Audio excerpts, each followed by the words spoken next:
አሜን። አቤቱ ቸር እግዚአብሔር አምላካችን ሆይ በዚህ ዕለት በዚህ ሰዓት በዚህ ስፍራ በቸርነትህ ስለሰበሰብከን በዚህ ከፍተኛ ቀጠሮ ስላደረስከን ከሁሉ አስቀድሞ ቅዱስ ስምህን እናመሰግናለን። ቸር እግዚአብሔር አምላካችን ሆይ ሁለት ወይም ሶስት ሆናችሁ በስሜ ከተሰበሰባችሁበት እኔም ከዚያ በመካከላችሁ እገኛለሁ ብለሃልና ቃል ኪዳንህን እንታጸናለን።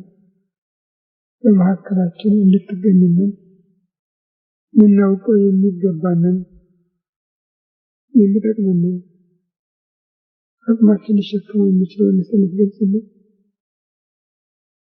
ቅዱስ መንፈስህን እንድታሳድርብን ሀገራችን ኢትዮጵያን ኦርቶዶክስ ተዋሕዶ ቤተክርስቲያናችንን ክርስቲያን ሕዝብህን በቸርነት እንድታስብልን መዓቱን በምሕረት ቁጣውን በትዕግስት እንድትመልስልን ኃጢአታችንን ይቅር እንድትለን ጸሎታችንን እንድትቀበለን ስብሰባችንን እንድትባርክልን እንለምንሃለን። ክብር ምስጋና ለአብ ለወልድ ለመንፈስ ቅዱስ ይሁን ዛሬም ዘወትርም ለዘላለሙ አሜን። አባታችን በሰማይ የምትኖር ስምህ ይቀደስ፣ መንግሥትህ ትምጣ፣ ፈቃድህ በሰማይ እንደሆነች የዕለት እንጀራችንን ስጠን፣ በደላችንን ይቅር በለን እኛም የበደሉንን ይቅር እንደምንል፣ አቤቱ ወደ ፈተና አታግባን ከክፉ አድነን እንጂ ኃይል ምስጋናም ለዘላለሙ። እመቤታችን ቅድስት ድንግል ማርያም በመልአኩ በቅዱስ ገብርኤል ሰላምታ ሰላም እልሻለሁ፣ በሐሳብሽ ድንግል ነሽ፣ በሥጋሽም አሸናፊ እግዚአብሔር እናት ሆይ ሰላምታ ላንቺ ከሴቶች ሁሉ ተለይተሽ አንቺ የተባረክሽ ነሽ፣ ከማኅፀንሽ ፍሬ ኢየሱስ ክርስቶስ ይመስገን። ጸጋን የተሞላሽ ደስ ይበልሽ፣ እግዚአብሔር ከአንቺ ጋር ነውና ከተወደደ ልጅሽ ከጌታችን ከመድኃኒታችን ከኢየሱስ ምሕረትን ለምኝልን እያስተሰረን ለዘላለሙ አሜን። ኦ እግዚእ ኢየሱስ ክርስቶስ በሰማይ በሰማይ ከምሕረትህ ኃጢአታችን ሁሉ ጌታዬ ኢየሱስ ክርስቶስ እንደ ይቅርታህ እንደ ቸርነትህ ብዛት የእኔንም የሕዝብህንም ኃጢአት አስተስርይ።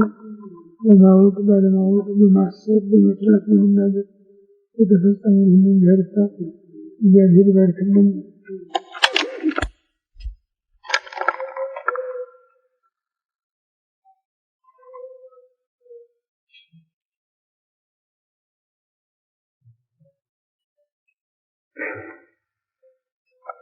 የካቲት 3 ቀን 1999 ዓመተ ምህረት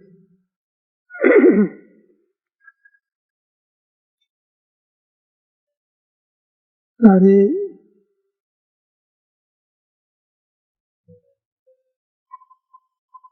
ወደ ታላቁ የሃይማኖታዊ የምግባር በር በምንገባበት ጎዳና ሰልፍ ላይ ነው ያለነው።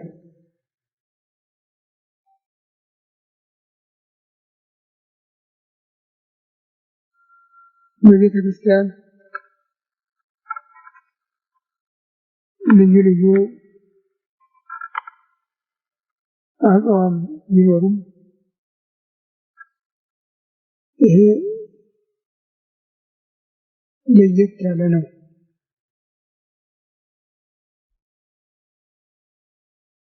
ለምን?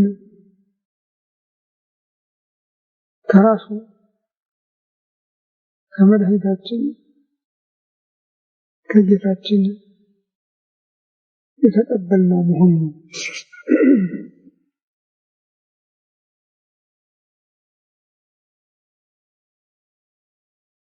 ባላዋቂ ጣት የዘንዶ ጉድጓድ ይለኩበት እንደሚባለው ሳይሆን በትዕዛዝ ብቻ የተቀበልነው አይደለም። ሰርቶ ራሱ አድርጎ ያስተላልፈልን ልጆቹ እንደመሆናችን የአባታችን ውርስ የአባታችን ቅርስ ነው።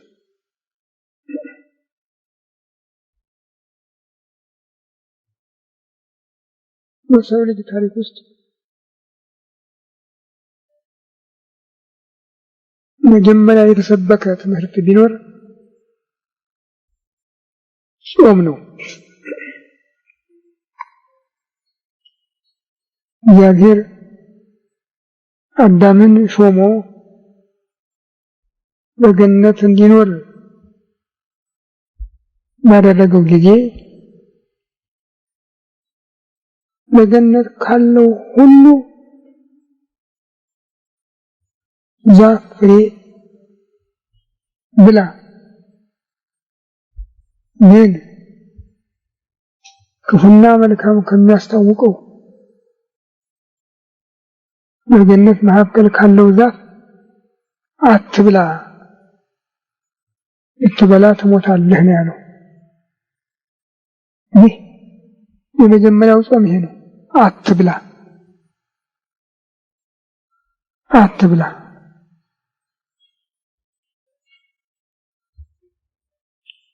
ይህን ይዘው ነው እንግዲህ የጾም መሪዎች የጾም አስተማሪዎች ሁሉ ቢያንስ ሰዓት ወስነው ከዚህ እስከዚህ ይህን አትብላ ብለው ስርዓት መስራት የጀመሩ ይህን እግዚአብሔር ለሰው የሰጠውን የመጀመሪያ የጾም ትእዛዝ መሰረት በማድረግ ነው። እንኩሉ ዕፅ ዘሃሎ ውስተ ገነት ብላ ወምጽእ ዘያልቦ ሰናይ ወይኩየ ኢትብላ እምኔሁ ወይትግፍሶ እስመ በዕለተ ትበልዕ ሞተ ትመውት። በገነት ካለው ዛፍ ሁሉ ብላ፣ በገነት መካከል ካለው ክፉንና መልካምን ከሚያስታውቀው ዛፍ ግን አትብላ፣ እንኳን ልትበላ አትንካው፣ ከሱ በበላህበት ቀን ትሞታለህ ነው ያለው።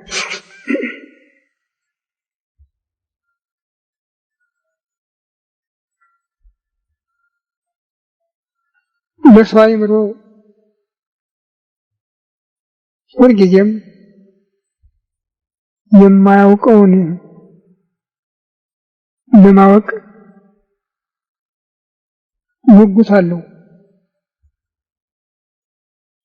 ክፉና መልካም ከሚያስታውቀው የሚለው ቃል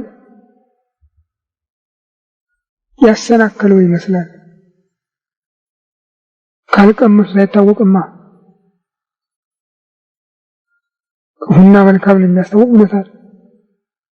ለዚህ ሲል ሰው ወደዚህ እንደደረሰ የሚያሳይ ምክንያት እናያለን። ከዚያ ጊዜ ጀምሮ ሰው የእግዚአብሔርን ትእዛዝ ባለመጠበቁ የእግዚአብሔር ቃል ከተነገረ አይቀርምና ሞት ተፈረደበት። ሞትን ያህል ሸክም ተሸክሞ ይኸው ይኖራል፣ ከሞት ጋር ይኖራል። የሞት ባልደረባ ይዞ ለማንኛውም ከዚህ ነፃ የመሆን ተስፋ አልተገኘም። የሰው ዘር ለሆነ ሁሉ ከዚህ ነፃ መሆን አልተቻለም። ሞት የሚገዛው ነው የሆነ።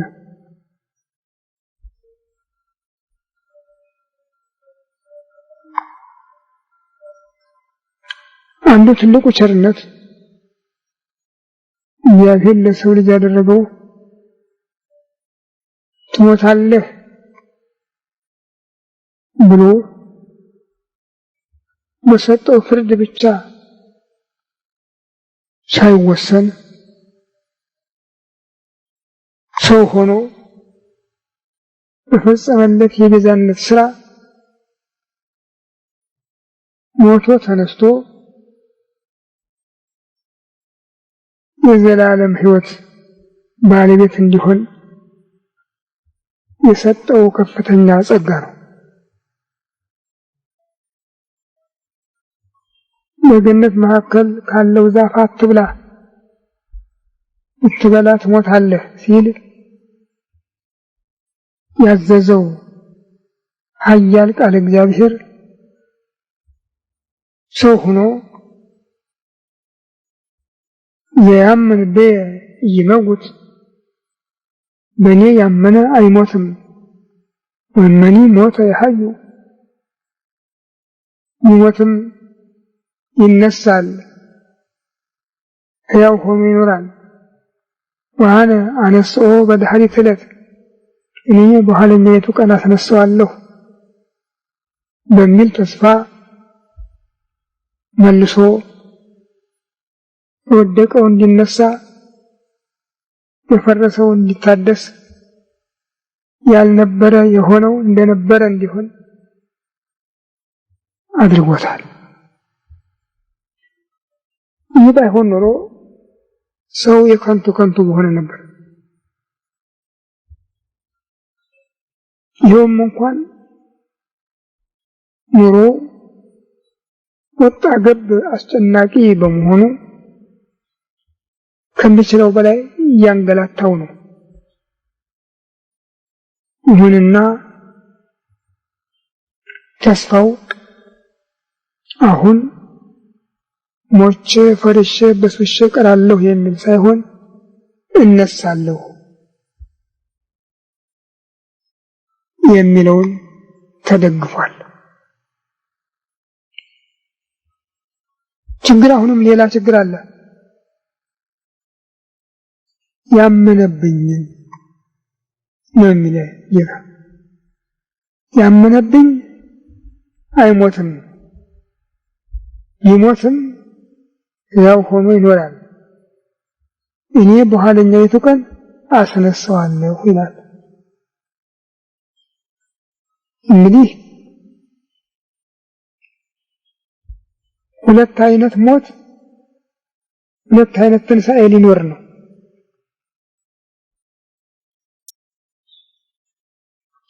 አንዱ ሁሉን የሚያገናኘው ስጋዊ ሞት፣ ሁለተኛው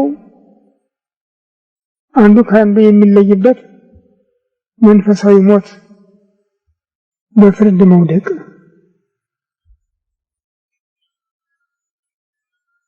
ስጋዊ ሞት ሁሉን የሚያስተካክለው ቢሆንም በክርስቶስ ያመነ ግን ትንሣኤን ብቻ አይደለም የዘላለም ሕይወትንም እንዲያገኝ ተፈቅዶለታል። በክርስቶስ ያላመነ ግን ትንሣኤው የማይቀር ቢሆንም በእግዚአብሔር ቸርነት የተሰጠው ትንሣኤው የማይቀር ቢሆንም እንደገና ዳግም ሞት ስለሚጠብቀው ሁለተኛ ሞት አለ ማለት ነው።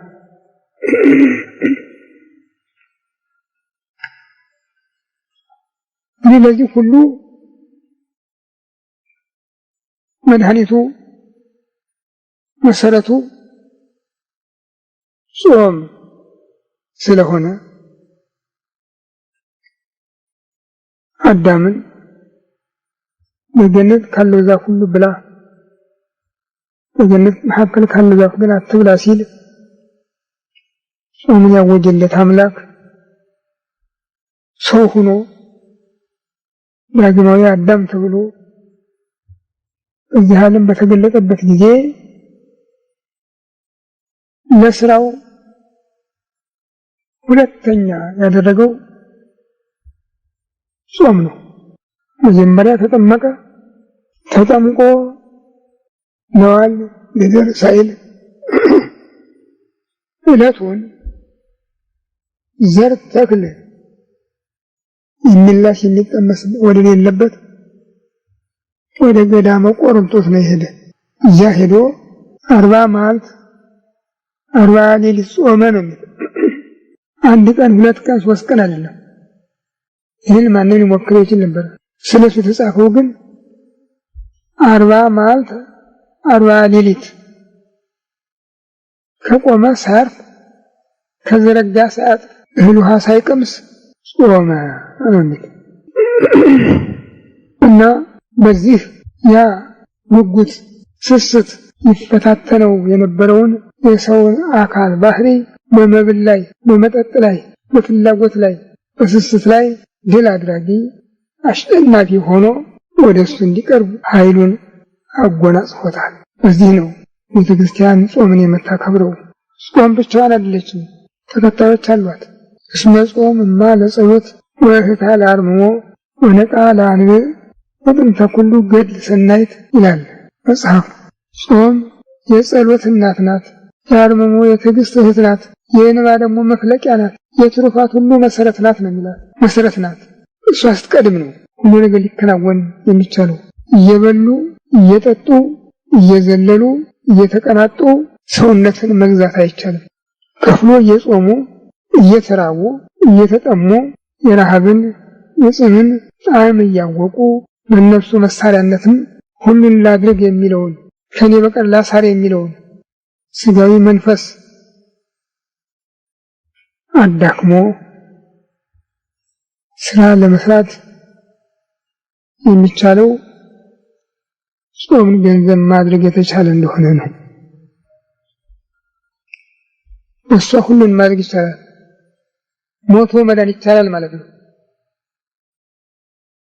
ሞቶ መዳን ይቻላል ማለት ነው። ለዚህ ነው ጌታ ጾሙን ጨርሶ ሲወጣ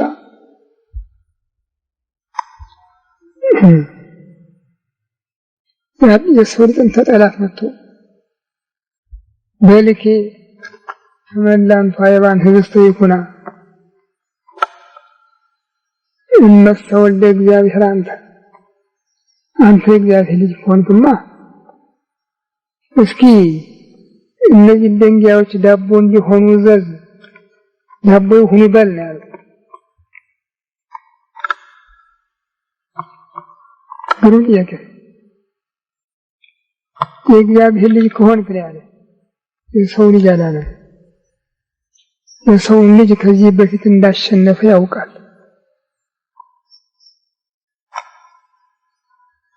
ከዚህ ዛፍ ፍሬ ብትበሉ አምላክ ትሆናላችሁ ያላቸው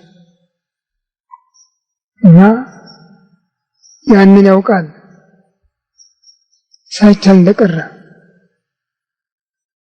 አሁን ግን የእግዚአብሔር ልጅ ከሆነ ሁሉ ይቻለዋልና እነዚህ ድንጋዮች ዳቦ እንዲሆኑ እዘዝ አለው። የጠላት ጉዞ ፈተና ነው። ግን ጌታ በዚህ ሰበብ ያቀረበው ወደፊት እሱ ያመኑ ልጆቹ ክርስቲያኖች ሁሉ በዚህ አይነት የሚመጣባቸውን ጠላት በስሙ ከሱ በወረሱት ምግባር ሃይማኖት ድል እንዲነሱት ኃይልን ለመሙላት ነው። በባትሪ የሚሰሩ ነገሮች አሉ። ዘመናዊ ስልጣኔ ያመጣው እነዚያ ሰርተው ኃይሉ ሲያልቅ ይቆማሉ። ስለዚህ እንደገና ይሞላሉ። የሰው ልጅ መጀመሪያ የተቀበለው ኃይሉ አልቋል። አሁን ግን አምላክ ሰው ሆኖ የሚሞላበትን ኃይል እየተቀበለ ነው። እና አንተ የእግዚአብሔር ልጅ ከሆንክ አለ ጠላትም ለእግዚአብሔር የሚሳነው ነገር የለምና በዚህ መከራከር አይችልምና የእግዚአብሔር ልጅ ከሆንክ እነዚህ ድንጋዮች ዳቦ እንዲሆኑ እዘዝ፣ ዳቦ ይሁኑ በል አለው። ጌታ ግን ሰው የሚድን በእንጀራ አይደለም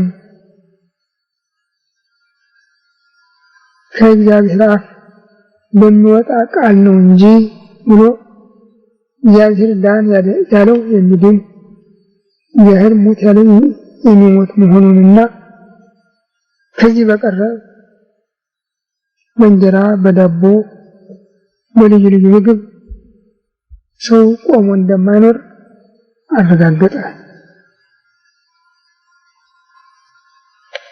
እንግዲህ 40 መዓልት 40 ሌሊት ጾመ ብለናል።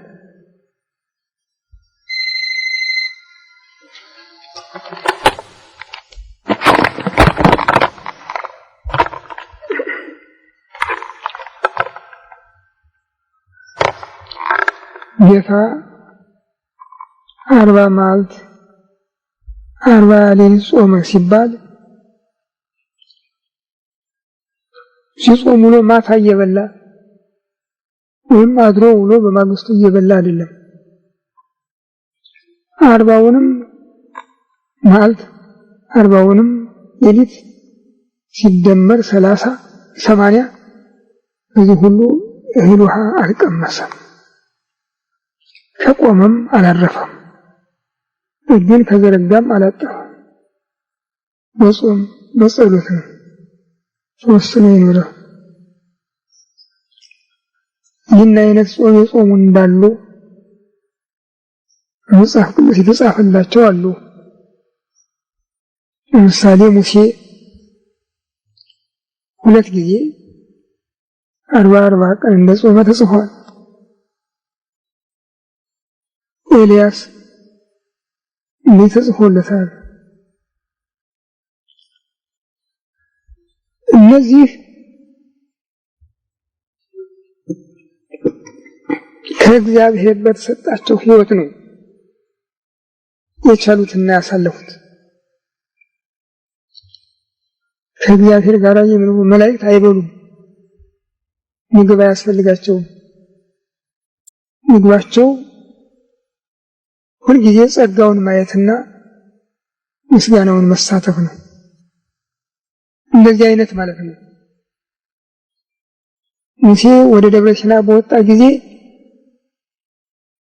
የእሳት ድንኳን ተተክሎ 7 የእሳት መጋረጃ ተጋርዶ ነው ያገኘው። 6ቱን አልፎ ከ7ኛው ሲደርስ ቆመ። ከዚህ በኋላ ከእግዚአብሔር ጋር መነጋገር ጀመረ። ያለማቋረጥ 34 ቀን ተነጋገረ። 6 ቀን በልቦናው ሲስልበት ሰንብቷል ነው። እንግዲህ በዚህ ሁሉ ከእግዚአብሔር ጋር ነበረ፣ ከሰው ተለይቶ ነበር ማለት ነው። ይህ ስለሆነ ምግብ የሚያሻው ሆኖ አልተገኘም። ኤልያስ ተነስና ብላ መንገድህ ሩቅ ነው ብሎ መልአክ እየቀሰቀሰ 2 ጊዜ ምግብ አበላው። ከዚህ በኋላ ወሆረ በጽናው ወይክል 40 መዓልተ ወ40 ሌሊት ምስለ ሰናበቲሃ ይላል። ያን ጊዜ በበላው ምግብ 40 መዓልት 40 ሌሊት እሑድ ቅዳሜ ሳይል ተጓዘ ነው የሚል። ይሄ ከእግዚአብሔር የተገኘ ስጦታ ነው። የጌታ ግን ምንም እሱ ሁሉን ቻይ አምላክ ቢሆንም ይህን የፈጸመው ስለ ሰው ሲል በነሳው አካል ባህሪ ለሰው ቤዛነት ስለሆነ ሁሉ ነገር ልክ እንደ ሰው የራበው የጠማውን የፈጸመው በትዕግስት የፈጸመው አሸነፈ። ለምን? ያ በስስት ምክንያት ደክሞ ተዋርዶ የኃጢአት ባሪያ የሆነ ሰው አሁን በጾም በጸሎት አሸናፊ ሊሆን የሚችልበትን ኃይል እንዲያገኝ ነው። ከሱ ወዲህ የተነሱ ቅዱሳን 40 መዓልት 40 ሌሊት ብቻ አይደለም ዓመታትን ጾመዋል።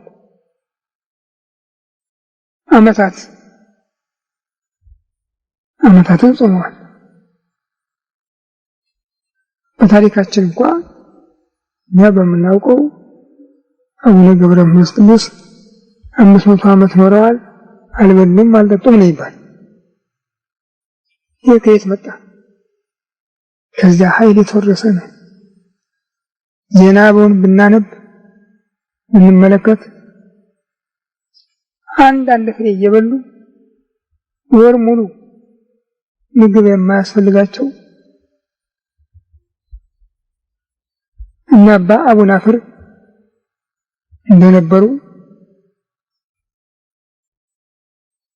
እፍ ሙሉ አተር ይዛ ለምናኔ ወጣ 80 ዓመት በሷ ብቻ ይኖረች ማርያም ግብፃዊት እነዚህን የመሳሰሉ ታላላቅ ሰዎች እንደነበሩ በዜና አበው ተጽፎ ይገኛል። እንግዲህ ይሄ አሁን ስናየው እንዴት ይቻለ ብለን የምንገምተው ነው፣ ግን ሆኗል። ምክንያቱስ ቅድም በባትሪ የሚሰሩ ነገሮች የባትሪ ኃይል መሞላት እንዳለባቸው ያ ኃይሉ አልቆበት የነበረው የሰው ሕይወት አምላክ ስለሱ የፈጸመውን ሥራ ሁሉ ወራሽ ሆኖ ሲገኝ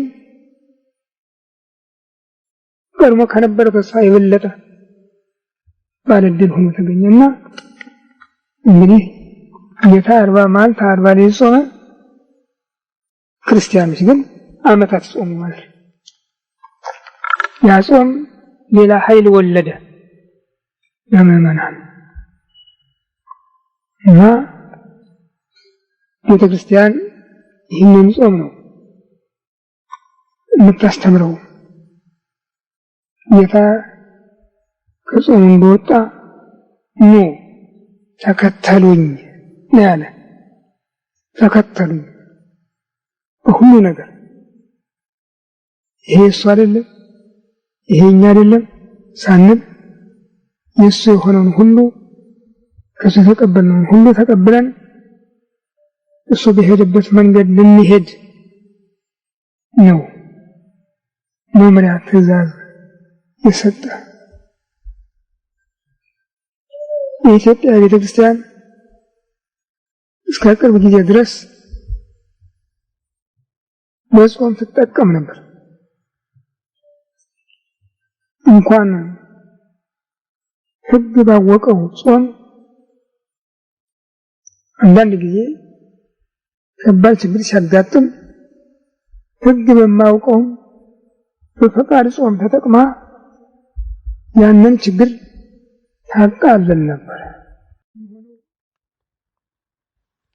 ለብዙ ብቻ አይደለም፣ እያንዳንዱ ሰው እያንዳንዳችን ችግር ቢገጥመን በየቤታችን በጾም ተወስነን በጸሎት ተወስነን ፈጣሪያችንን ስንለምን ያ ያሰብነው ይሟላ ነበር፣ ይሟላል። ሊሆን ይኖር። ዛሬ ግን ከላይ ከአዕዋፉ ሆነ ጥፋቱና ቤተክርስቲያን ያን የነበራትን ኃይል አጥፋ አገሪቱን ሕዝቧም ከአደጋ ላይ ወድቀው ይገኛሉ። ከአደጋ ላይ ወድቀው ይገኛሉ።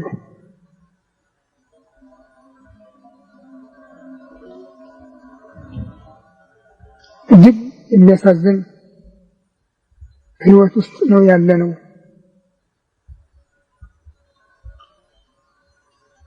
ሃይማኖታውያን ነን እንላለን፣ እናጉረመርማለን። ስራው ግን እውነቱ ግን እምነቱ ግን የለም እና በብዙ ወገን እየተፈተን ነው። በብዙ ወገን እየተፈተን ነው። ይህ 33 ዓመት ከውድቀት ወደ ውድቀት ከመሄድ በስተቀር ወደ ኋላ የተመለስንበት ጊዜ የለም። ይህ ሁኔታ ደግሞ የከተማውን ብቻ ሳይሆን መንደሩንም ገጠሩንም ገዳሙንም ደብሩንም ሳይቀር የዳሰሰ በመሆኑ በቸርነቱ በጌትነቱ ከሚያደርገው ከምግብናው በስተቀር በጸጋ በኩል ምንም የለም። ተራቁተናል። የሚያሳዝን ሁኔታ ላይ የምንገኘው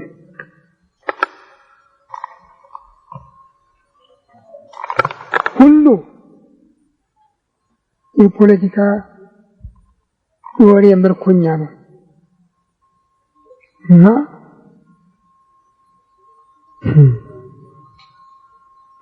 ቀድሞ አንድ መነኩሴ በግ ተሸክመው ሲሄዱ የቦይ ተቋቋሙና በየራሳችን ቆመን አባ ለምን ውሻ ተሸክመው ይሄዳሉ እንበላቸው፣ ያኔ ጥለውት ይሄዳሉ ብለው ተስማሙና አንዱ መጀመሪያ አገኛቸው።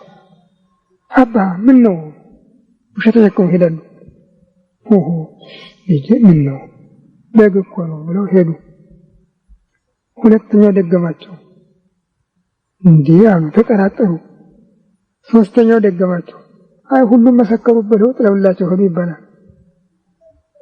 እንደሱ ነው ያለው የኢትዮጵያ ሕዝበ ክርስቲያን፣ የኢትዮጵያ ቤተ ክርስቲያን፣ ኢትዮጵያ ራሷ እንዲህ ሆነው የፖለቲካ ሰዎች ከዚያም ዙሪያቸውን ከበው እየጮሁባቸው መንገዳቸውን ስተው ገደል ገብተዋል።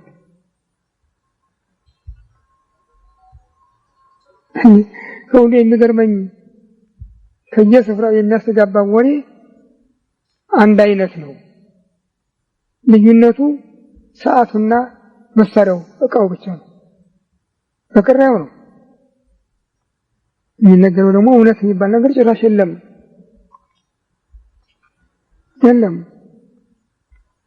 እና የሚደረገው ድካም ሁሉ ሰውን ለማፍዘዝ ለማደንዘዝ ሙከራ ማድረግ። ይሄ ደግሞ በመንፈሳዊውም በስጋዊውም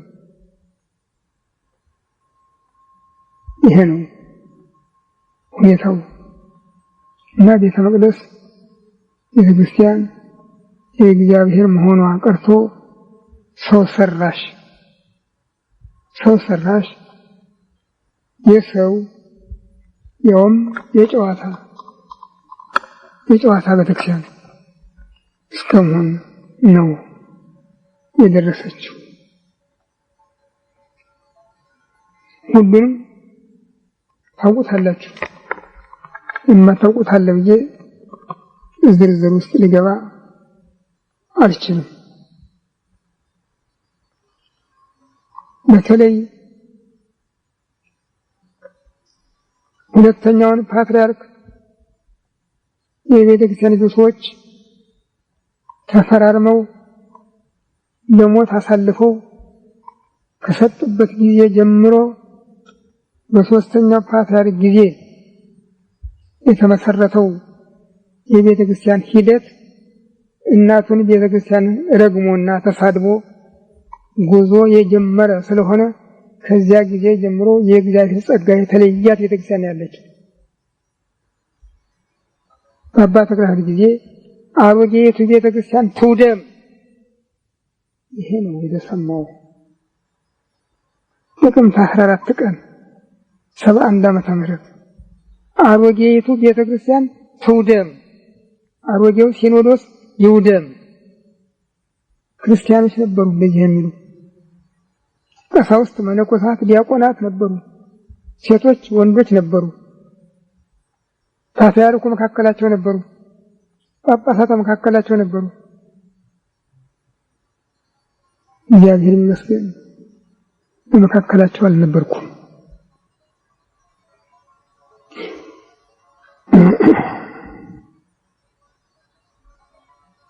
በማግስቱ ሙላውን ጳጳሳት የሚሽር ሴልኩረን ተላለፈ። ከዛ ቀጥሎም በልዩ መገናኘት ሁለት ሰዎች ተነጥለው ቀርተው ከዛ መካከል ለማጠናከሪያ ያህል ለስራውም ጭምር ስራውን የማይችሉት ስለሆነ እሳቸው ራሳቸው ትምህርት የላቸውም። አብረዋቸው የነበሩት አባ መቃርዮስም ይህን ያህል ቀልጣፋ አልነበሩም። አባ አብርሃም ይባሉ የሞኝ መጨረሻ ነበሩ።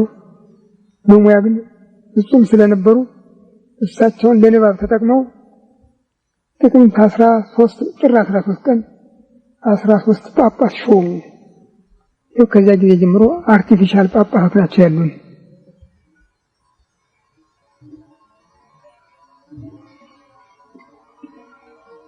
አራተኛውም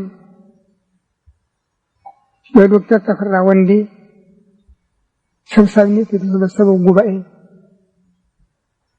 በአርበኝነታቸው ተመስግነው የተሾሙ ናቸው። የደርግ አርበኛ በመሆን ኋላም እኔ አሞኛል መስራት አልችልም ብለው በሾማቸው ሲኖዶስ ተሽረው ከአገር የወጡ ናቸው።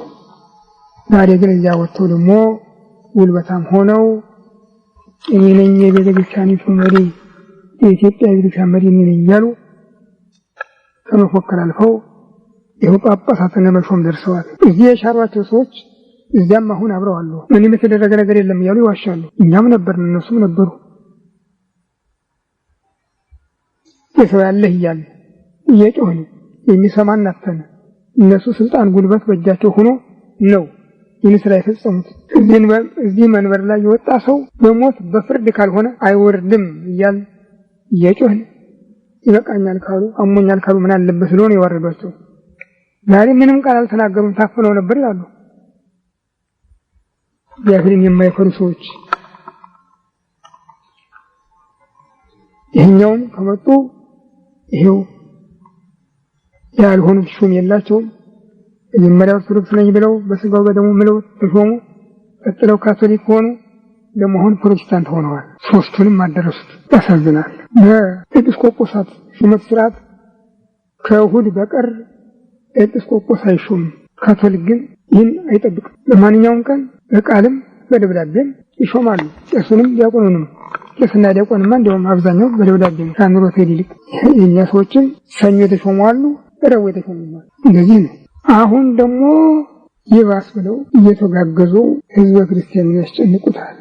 ለነገሩ ሁሉም ስልጣን የላቸውም፣ ግን ለህዝበ ክርስቲያኑ ችግር ነው። ታዲያ ህዝበ ክርስቲያኑ ራሱን ጤነኛ አይደለም፣ ራሱን አይመረምርም። ምንድነው ጉዱ አይልም፣ ከብሉትም አይሰማም። እኛም ምን አገባን የሚል ቋንቋ ነው ያለው። እኛን ምን አገባን ወይ ጨርሶ የለውም ማለት እንጂ ይሻል። እኛን ምን አገባን ያሉ በእግዚአብሔር መቀለድ ከፍርድ አያድንም። እና እዚች ቤተክርስቲያን አወዳደቅ እየከፋ በመሄድ ላይ ነው። በእውነት ልብ ያለው ሰው እንዲጸልይ ያስፈልጋል። ሰብቶ እንዲጸልይ ያስፈልጋል። አቤት እንዲል ያስፈልጋል።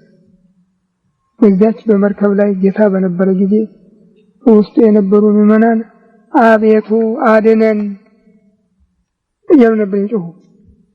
ወንጌል ምንድነው የሚል እሱ ተኝቶ ነበር ነው የሚል ግን ህዝቡ አደነን ይሉ ነበር። ይሄ የሚያሳየው እምነት በጠፋበት ዘመን እግዚአብሔር ሁሉን ነገር ዝም ብሎ እንደሚመለከት አድነን ካላሉት ግን ምንም እንደማይሰራ ነው።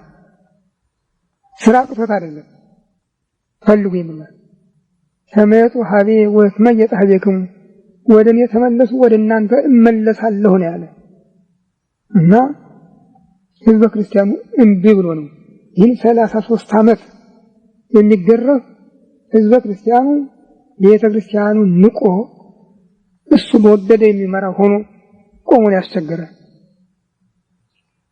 አሁንም አልተመለሰም። አሁንም ያሰጋል። እግዚአብሔር እኮ ሀብታም ነው።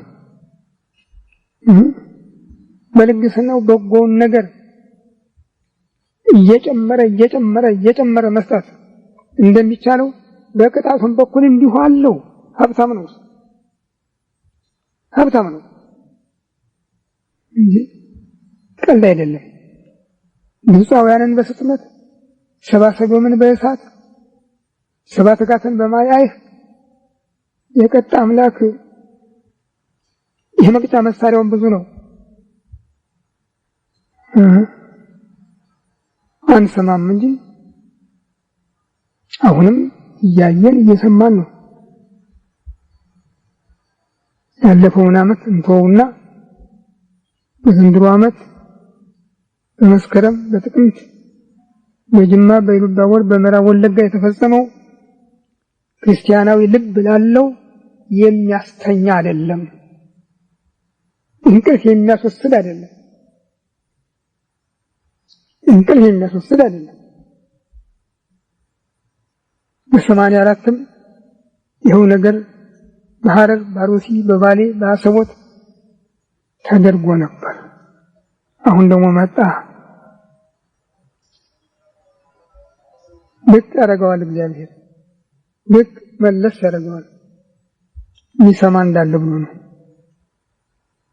አሁንም በዚህ ጾም መጠቀም የምንችል አልመሰለኝም። እንጃ መጠቀም ብንችል ኖሮ ይሄ ጾም ለኢትዮጵያ በየጊዜው ብዙ እርዳታ ሲያስገኝ የኖረ የጾም ወራት ነው። የአድዋ ድል የተገኘ በዚህ ጾም ወራት ነው። በፋሽስት ድል መሆን ቢመጣም ህዝቡ ተጠብቆ እስከ መጨረሻ ድረስ የደረሰ በዚህ ጾም ኃይል ነው። ኋላም ያን የገቡ ከዚህ ጾም ፍሬ በኋላ ብዙ ጊዜ ይሰራ ነበር። ሃይማኖቱ ስለነበረ ነው። ታዲያ አሁንም ቢሆን ሰዎቻችንን ተመለሱ ብለን መመለስ አለብን። እማንችል ከሆነ ደግሞ ከነሱ መነጠል አለብን። ከነሱ ተለይተን እግዚአብሔርን አቤት ማለት አለብን። እንዲህ ካልሆነ እንጃ እኔ አሳዛኝ ነገር ይከተላል እፈራለሁ። እና በከንቱ እንዳናስቀረው መጠቀሚያ እንድናረገው የእሱን ምሕረት የምናገኝበት የእሱን ጸጋ የምንታደልበት እንዲሆንልን ሀገራችን፣ ቤተክርስቲያናችን፣ ህዝባችን ከጥፋት የሚጠበቅበት እንዲሆን እንዲባርክልን የእሱ ፈቃድ ይሁን።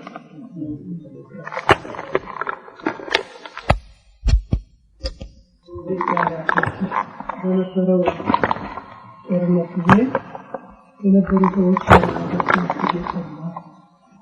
በመሆኑና በዚሁ አብይ ጾም አጠቃው ጸሎ የነበረ ጊዜ የእግዚአብሔር ታድጋቸው በሁለቱም የጦር ጎራዎች አሸናፊ ሆነዋል።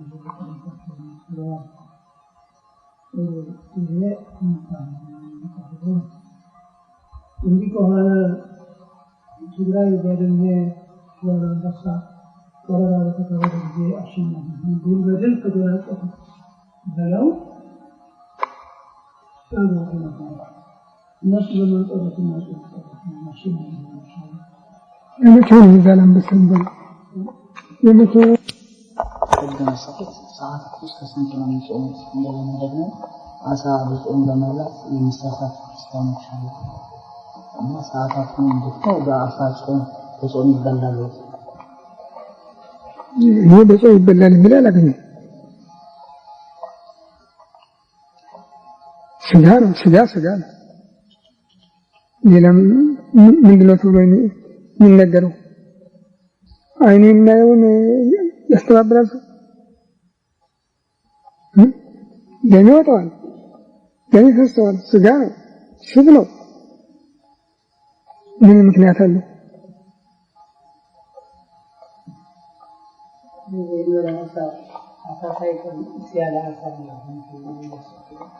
አሳ ሳይቀር ነው ያለ። አሳን ቢሆን አትብሉ ነው ያለ።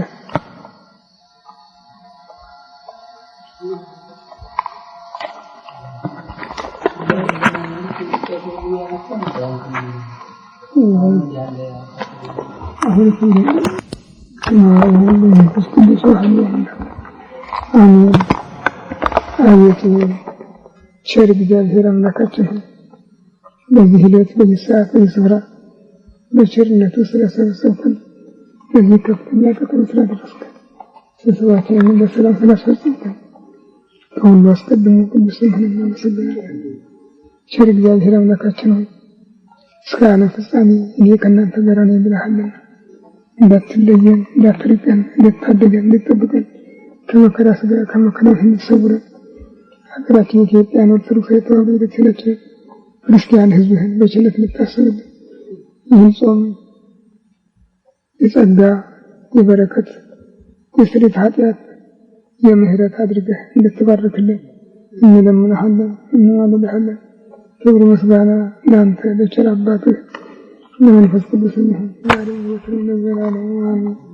አባታችን ሆይ በሰማይ የምትኖር ስምህ ይቀደስ፣ መንግሥትህ ትምጣ፣ ፈቃድህ በሰማይ እንደሆነች የዕለት ምግባችንን ዛሬ ስጠን፣ በደላችንን ይቅር በለን እኛም የበደሉንን ይቅር እንደምንል፣ አቤቱ ወደ ፈተና አታግባን ከክፉ ሁሉ አድነን እንጂ መንግሥት ያንተ ናት፣ ኃይል፣ ምስጋና ለዘላለሙ አሜን። እመቤታችን ቅድስት ድንግል ማርያም ሆይ በመልአኩ በቅዱስ ገብርኤል ሰላምታ ሰላም ነሽ፣ በሐሳብሽ ድንግል ነሽ፣ በሥጋሽም ድንግል ነሽ። የአሸናፊ እግዚአብሔር እናት ሆይ ሰላምታ ላንቺ ይገባል። ከሴቶች ሁሉ ተለይተሽ አንቺ የተባረክሽ የማኅፀንሽ ፍሬ ኢየሱስ ክርስቶስ ምስጉን ነው። ጸጋን የተሞላሽ ደስ ይበልሽ፣ እግዚአብሔር ከአንቺ ጋር ነው። ከተወደደ ልጅሽ ከጌታችን ከመድኃኒታችን ከኢየሱስ ምሕረትን ለምኝልን፣ ኃጢአታችንን ይቅር ይበለን ለዘላለሙ ሰላም ለከ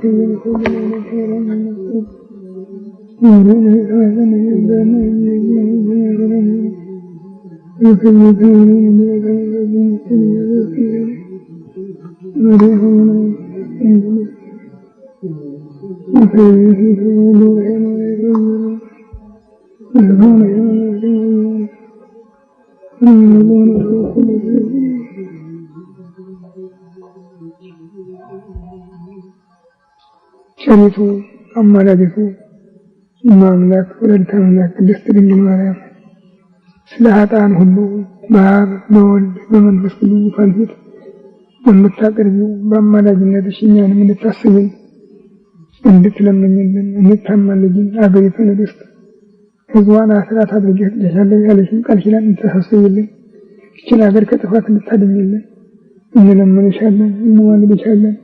ቸር እግዚአብሔር አምላካችን በእናትህ አማላጅነት ኃጢአታችንን ይቅር እንድትለን ጸሎታችንን እንድትቀበለን እንለምንሃለን፣ እንማልድሃለን። ክብር ምስጋና ለአንተ ለቸር አባትህ ለመንፈስ ቅዱስ ይሁን ዛሬም ዘወትርም ለዘላለሙ አሜን። አባታችን ሆይ በሰማይ የምትኖር ስምህ ይቀደስ፣ መንግሥትህ ትምጣ፣ ፈቃድህ በሰማይ እንደሆነች እንዲሁ የዕለት ምግባችንን ዛሬ ስጠን፣ በደላችንን ይቅር በለን እኛም የበደሉንን ይቅር እንደምንል፣ አቤቱ ወደ ፈተና አታግባን ከክፉ ሁሉ አድነን እንጂ መንግሥት ያንተ ናት፣ ኃይል፣ ምስጋና ለዘላለሙ አሜን።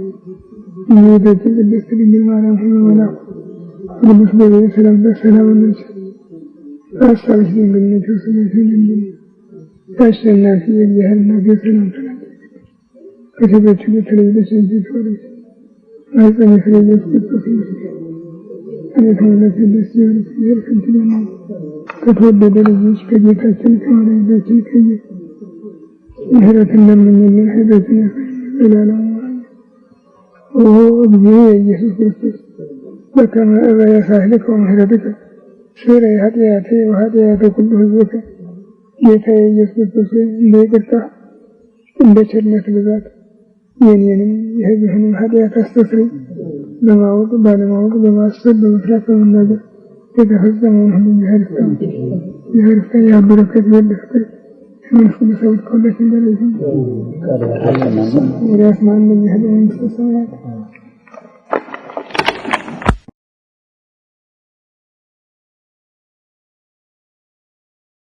አገረ